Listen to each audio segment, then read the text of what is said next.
Vitor aqui. Bem-vindos a mais uma mesa. Ana aqui, bem-vindos. É uma alegria muito grande estar aqui e poder compartilhar um pouquinho mais da palavra de Deus com vocês. E hoje é Páscoa, né? Então não tem como a gente não falar de Jesus, falar da ressurreição dele, da morte dele, de tudo que ele fez por nós, né, nesse tempo, né?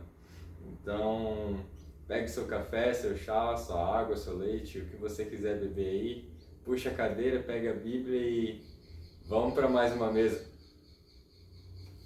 Então, hoje eu queria compartilhar com vocês, né? Algo que Deus colocou no meu coração foi lá em Colossenses 1, a partir do versículo 12, que fala assim: dando graças ao Pai, que nos fez dignos de sermos participantes da herança dos santos na luz. Ele nos livrou do poder das trevas e nos transferiu para o reino de seu amado Filho, em quem temos a redenção pelo seu sangue, a saber, o perdão dos pecados, o qual é a imagem do Deus invisível, o primogênito de toda criatura.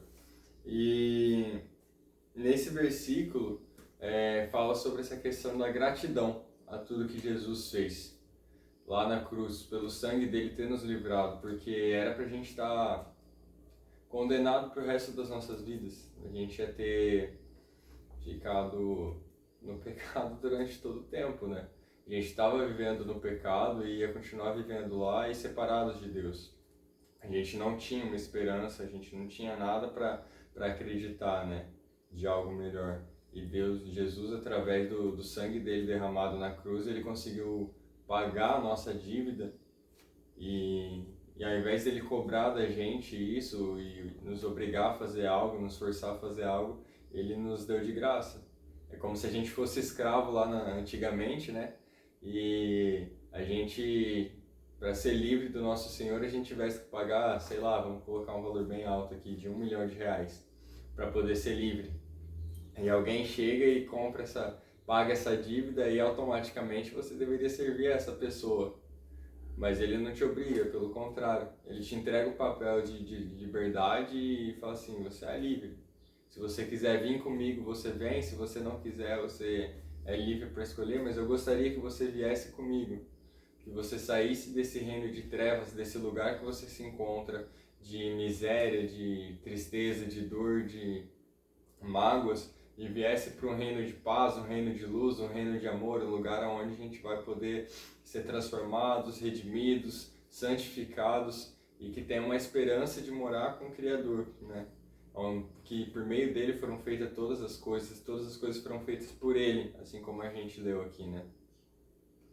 E aí a minha palavra está em 1 Coríntios 15, 51 ao 58, que diz assim: eis aqui vos digo um mistério. Nem todos dormiremos, mas todos seremos transformados. Em um momento, em um piscar de olhos, ante a última trombeta, porque a trombeta soará e os mortos serão ressuscitados incorruptíveis, e nós seremos transformados, porque é necessário que este corruptível seja revestido de incorruptibilidade, e que isto que é mortal se revista da imortalidade. E quando este corruptível tiver sido revestido de incorruptibilidade, e este mortal tiver sido revestido de mortalidade, então se cumprirá o provérbio que está escrito: a morte foi tragada em vitória. Ó morte, onde está o teu ferrão? Ó sepultura, onde está a tua vitória? O aguilhão da morte é o pecado, e a força do pecado é a lei. Mas graças a Deus que nos dá vitória por nosso Senhor Jesus Cristo. Portanto, meus amados irmãos, sede firmes, inabaláveis, sempre abundantes na obra do Senhor, sabendo que o vosso trabalho não é em vão no Senhor. Através do sacrifício de Jesus naquela cruz, através da morte dele, a gente teve acesso novamente ao Pai, porque esse sempre foi o plano. Jesus vir para a terra e poder mostrar o coração do Pai, revelar quem era o Pai, mostrar quem era o Pai, porque Jesus ele é a expressão viva do Pai, né? Tanto que ele fala no versículo: quem vê a mim vê ao Pai. Então ele veio para revelar ao Pai o coração dele, que se compadece, que se doa, que serve, que ajuda. E o final foi morrer naquela cruz, para nos ligar novamente ao Pai, porque o Pai queria isso. O Pai não queria que o pecado nos separasse, porque através da lei, aquele que peca é condenado à morte.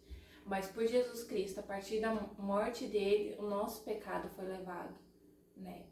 Então, se a gente crê em Jesus, a gente tem a graça. E a graça nos liga novamente ao Pai. E hoje a gente já, quem crê em Jesus, não está mais condenado à morte, mas tem uma esperança, a esperança da glória, a esperança de estar com Jesus e de ter o seu corpo transformado, o seu corpo redimido, o seu corpo totalmente glorificado, né? Vai ter novas vestes, né? Que nem fala, umas vestes brancas. Nós vamos ser totalmente transformados. É uma nova vida, é uma nova esperança. Não seremos mais mortais, seremos imortais. Não seremos, né? Não iremos morrer mais, né? E a parte que eu acho mais impressionante desse versículo é que aqueles que estão mortos serão ressuscitados, assim como Jesus foi ressuscitado. A morte não vai nos parar, a morte não vai nos vencer. Nós iremos morar com Jesus. E essa é a nossa esperança.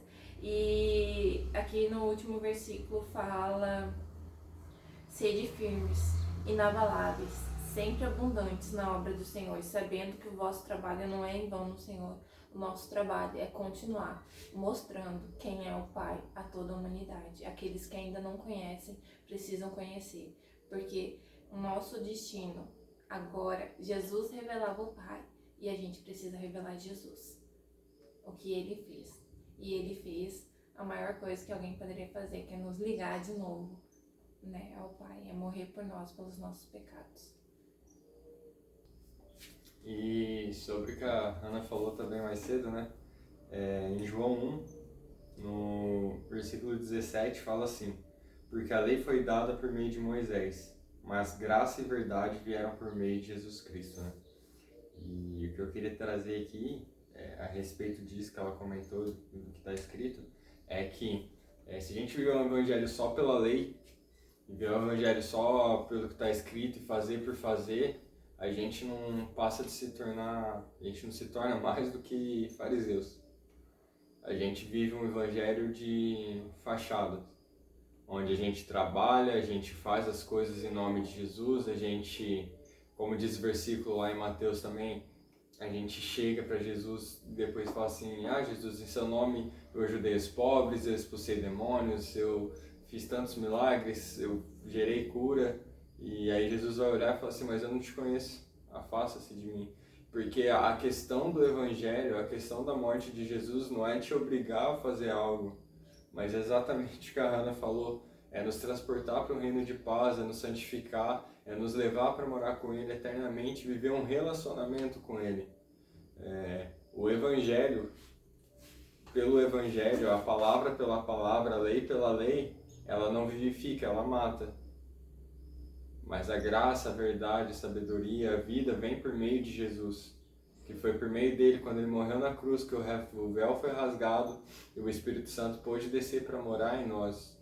E aí a gente foi redimido e nascidos como cordeiros em Cristo na graça que o Pai tem. Então, assim, a gente tem livre acesso a Deus, a gente tem livre acesso a Jesus. E aí ele anseia por esse relacionamento com nós, né? Então, eu te convido nesse tempo a parar um pouco e olhar e ver o que a gente tem feito baseado só na lei, o que a gente tem feito no automático, as coisas que a gente tem feito por fazer, e se a gente tem colocado Jesus no meio de tudo, a importância desse relacionamento com Ele, né? Da questão de estar junto, de experimentar esse amor, né? E outro versículo que veio agora, do Victor comentando, está em Efésios 2, versículo 13 ao 18. Antes de ler, tem uma coisa que ficou muito forte assim no meu coração, que quando a gente fez a EPV, que é sobre graça e paz.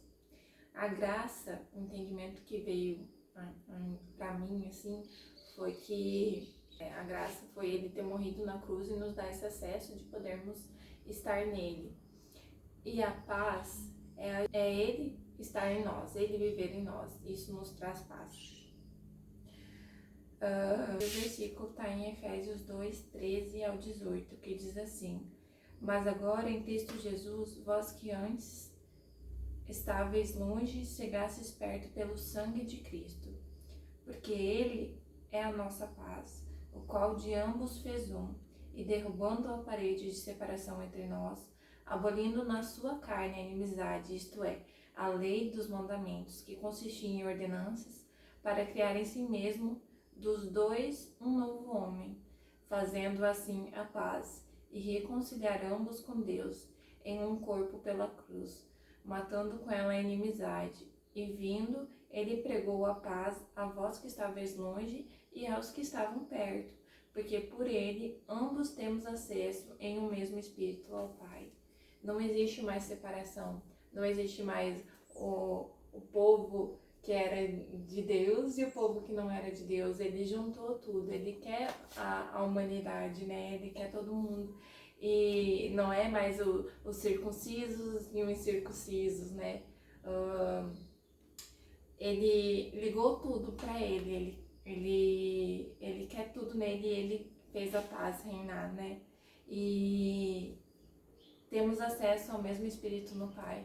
Nós temos acesso a estar com ele, né? E ele habitar em nós. Você quer falar mais alguma coisa? Não, tudo é tudo, né? E tudo se volta para ele. Em qualquer parte que a gente for ler, vai ser sobre ele, sobre a graça, sobre o amor dele, sobre a perfeição, sobre que ele é um Deus de detalhes e tudo mais. Um adendo. A Hannah falou sobre a EPV. A EPV é uma escola da Jocum, né? Ela dura alguns meses. Não me recordo agora se são 2 ou 3 meses. Significa Escola Palavra Viva, né? Ela normalmente acontece lá na Jocum CCL, em Curitiba. Tem um pré-requisito, você precisa ter feito ETED antes. Que é uma escola de segundo nível da Jocum, né?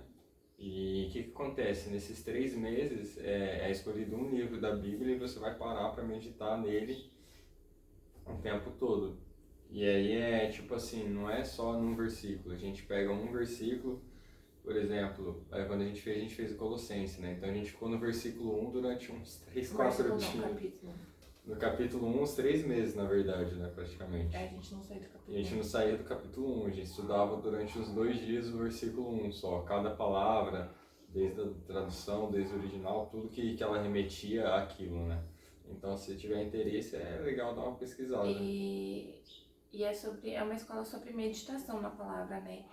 E é Cristo se revelando através da palavra. É como se a palavra saltasse aos nossos olhos e viesse uma revelação. A gente, né, orava antes e a palavra é a mesma, ela não muda, ela é escrita desse jeito e ela não vai mudar, mas a forma como cada um recebia aquilo, como ela se revelava era diferente, mas ao mesmo tempo ela se conectava, aquilo que tipo o Vitor recebia se conectava com o que eu tinha recebido e essa revelação ela ia se expandindo, porque é porção, Cada um é dado uma porção, né? E aí, mas essa porção, quando ela é unida, faz uau! Um banquete, né? Sabe? Monta mesmo. Então, a gente não conseguia parar de se deliciar. E isso é importante. E é muito importante você meditar e o compartilhar da palavra. Porque o que eu entendo é uma coisa, mas o que você entende é outra. E a gente poder compartilhar faz a gente crescer, entendeu? Sim. Eu espero que Deus tenha falado no seu coração, que o Espírito Santo venha estar te tocando nesse momento e que você tire esse tempo mesmo para agradecer pelo sacrifício de Jesus, por tudo que Ele fez, por nos aproximar de Deus e que você tenha um ótimo dia, uma ótima noite, um abençoado fim de semana, um abençoado começo de semana e até o próximo vídeo. É nóis!